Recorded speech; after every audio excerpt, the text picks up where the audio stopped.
নমস্কার বন্ধুরা, good evening. চন্দনা রান্নাঘরে সবাইকে স্বাগত।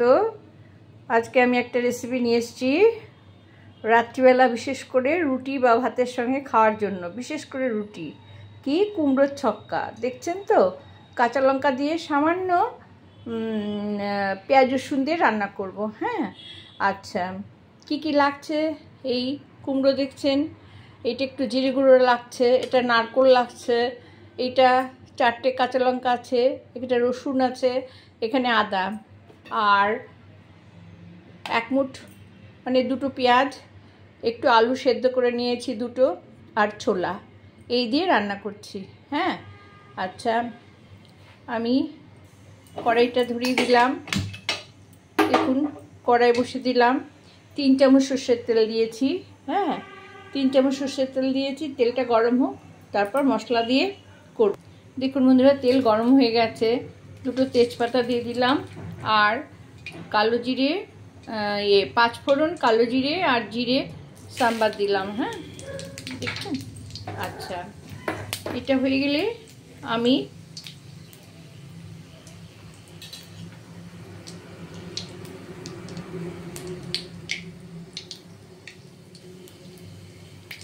দেখুন ফোড়নের গন্ধ বেরিয়ে গেছে। এবার 1 মুঠ পেঁয়াজ দিয়ে দিলাম। হ্যাঁ,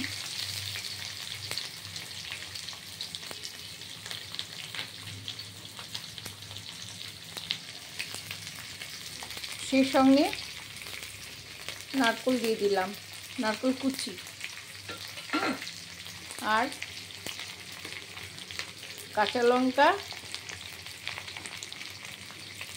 আর রসুন কুচিগুলো দিয়ে দিলাম। আপনারা বেটেও দিতে পারেন, আমি এইভাবে দিলাম।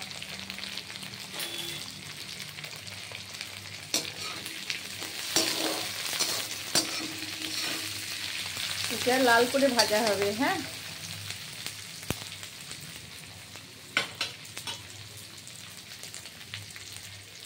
এটা ভাজা হলে, পেঁয়াজের জল আর রসুনটা ভাজা হলে আমি এই কুমড়োগুলো সব দিয়ে দেব। এই যে কুমড়োগুলো আছে, এটা লবণ আর একটু হলুদ দিয়ে মেখে এর মধ্যে দিয়ে দেব। পেঁয়াজটা রসুনটা ভালো করে নারকেলের সাথে ভাজা ভাজা হবে। হ্যাঁ, যাতে পুড়ে না যায়।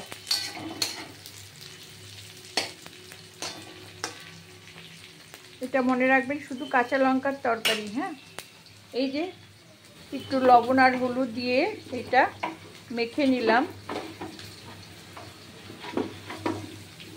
এইটা যতক্ষণ পর্যন্ত লাল না হবে, পেঁয়াজটা ভাজা না হবে, মানে খুব লাল না, একটু সামান্য ভাজা ভাজা হয়ে আসবে, তখন আমি এই কুমড়োগুলো ওপর দিয়ে আস্তে আস্তে ছাড়তে থাকবো। হ্যাঁ,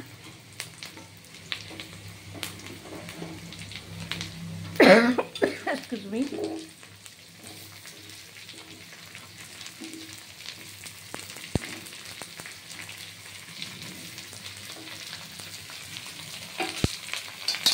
এই এবার নেড়ে দিলাম। এটা বেশ করে কুমড়োর সাথে ভালো করে লাল করে ভাজা হবে। হ্যাঁ, এবার আমি এই যে আদা গ্রেট করে রেখেছি, এই আদাটাও দিয়ে দিলাম। হ্যাঁ, আচ্ছা,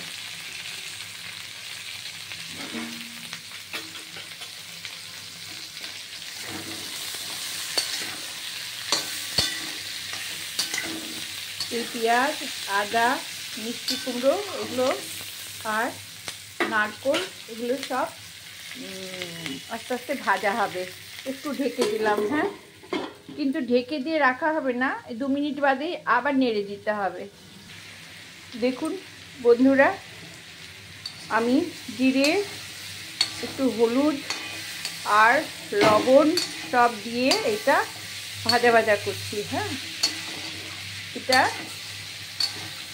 যতক্ষণ ভাজা ভাজা না হবে ততক্ষণ এটা নেড়ে যেতেই হবে। এইভাবে 2 মিনিট আমি আবার ঢেকে দেব। যদি মনে হয় একটু জল লাগবে, সামান্য জল দিয়ে সেদ্ধ করে নেব। দেখুন বন্ধুরা, এরকম ভাজা ভাজা হচ্ছে। হ্যাঁ, নারকোল, ছোলা, পেঁয়াজ, রসুন, আদা আর জিরে গুঁড়ো, কাঁচা লঙ্কা, লবণ, হলুদ, মিষ্টি, এই দিয়েই তরকারিটা তৈরি হবে। দেখুন, ধনেপাতা থাকলে খুব ভালো হয়, কিন্তু আমার কাছে ধনেপাতা নেই।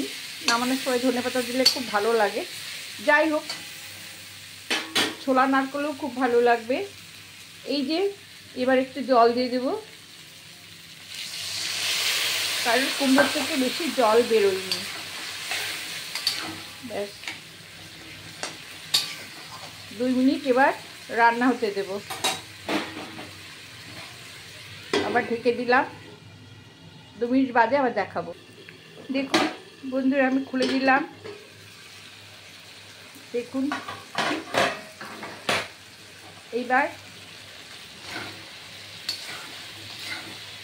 দেখছেন কেমন মাখা মাখা হয়ে গেছে। ছোলা আছে, একটু এরকমভাবে খুন্তি দিয়ে একটু গালিয়ে দেবেন।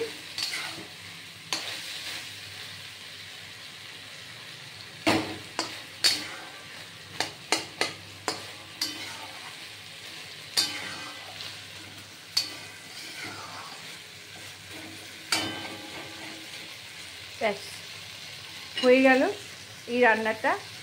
কড়াইতেই থাকবে, গরম গরম পরিবেশন করবেন, সবাইকে দেবেন। আর এর মধ্যে আরেকটা জিনিস দেবো আমি, এই যে একটু ঘি, আমি একটু ঘি দিয়ে দিলাম। গন্ধটা রুটি দিয়ে খাবে তো, গন্ধটা সুন্দর লাগবে। এটা আপনারা নাও দিতে পারেন, কিন্তু আমি দিয়ে দিলাম। এটা একটা কাঁচা লঙ্কা দিয়ে আর জিরে দিয়ে সামান্য একটা তরকারি, ছক্কা যাকে বলে, বাঙালির ছক্কা। দেখুন, আমি তুলে দেখাচ্ছি কেমন হয়েছে।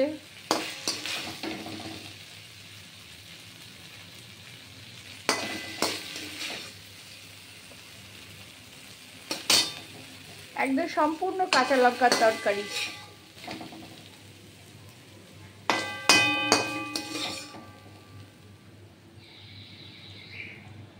গরম গরম রুটি এবং ভাতের সঙ্গে খুব ভালো লাগবে। হ্যাঁ, ঠিক এই রকম তরকারিটা হয়েছে। হ্যাঁ, দেখুন, এই যে সব সুসিদ্ধ হয়ে গেছে, ঠিক এই রকম হবে। হ্যাঁ, ওকে বন্ধুরা, ভালো লাগলে সাবস্ক্রাইব করবেন, লাইক করুন, শেয়ার দেবেন। আপনারা সবাই ভালো থাকবেন, হ্যাঁ, সুস্থ থাকবেন। আমি আগামীতে আবার ভিডিও নিয়ে আসবো। হ্যাঁ, ওকে, রাখছি।